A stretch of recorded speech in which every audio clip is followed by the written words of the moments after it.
Okay, so gagawa tayo ngayon ng tatlong variation ng lat pull down machine. Okay, so tatlong variation, meron tayong unang variation is wide na overhand grip na lat pull down, and then second variation is underhand shoulder width lat pull down, and then last one is parallel close grip. Okay, so perform natin yung first variation na wide overhand na grip. Okay, so start tayo.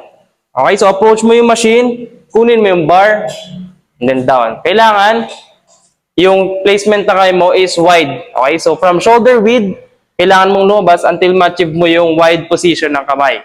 And then, if nakaset ka na, pasok ka sa support, and then extend mo yung shoulder mo pataas, and then lean backward, yan, and then chest out. If nakaset ka na, go pull down hanggang chin level. Okay? And then, make sure na yung elbows is nakaturo pa baba, and then contract mo yung shoulder blades mo. Then, pag okay na, go slow release. Yan. And then, extend pataas yung shoulder. And then, go down. Pull down. Hanggang chin level. Yan. So, again, control mo and then make sure mo na nako-contract mo yung shoulder blades mo pag hatak mo sa baba. Okay? Slow release. Extend your shoulder and then down.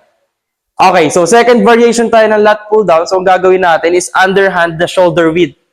Okay? So, ngayon, abutin mo yung bar ng underhand shoulder width yung positioning. Ayan. So, underhand, shoulder width.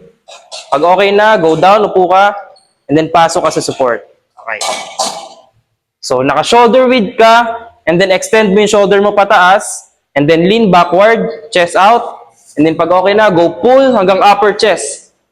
Ayan. So, kailangan yung full range of motion, yung pag-down mo is hanggang ma-achieve mo yung hanggang upper chest. And then make sure na pa-backward yung siko, and then always contract your shoulder blades.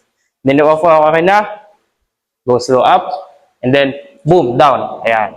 Always make sure, contract, and then release. Ayan. Go pull. Okay, so third variation tayo ng lat pull down, gagamit tayo ng attachment na close parallel grip. Okay, so kunin natin yung grip. Ayan.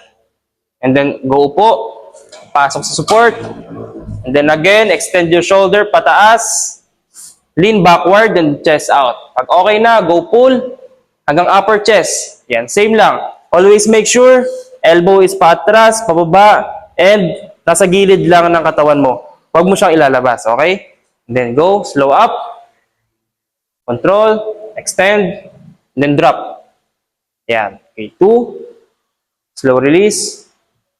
Okay, control, squeeze. Nice. Okay, go up. Okay, so yun yung tatlong variation na pwede mong gawin sa lat pull down. Okay, so again, wide grip na lat pull down. So, wide position. So, ang target nito is yung upper back, mid back, and then yung upper lats mo. Okay, and then second variation is underhand. Okay, so yung underhand is shoulder width, and then ang target mo dito is more on lats. Okay, and then the last one variation is yung V-bar. Okay, so sa V-bar, ang target muscle mo dito is mid-back and then lower lats.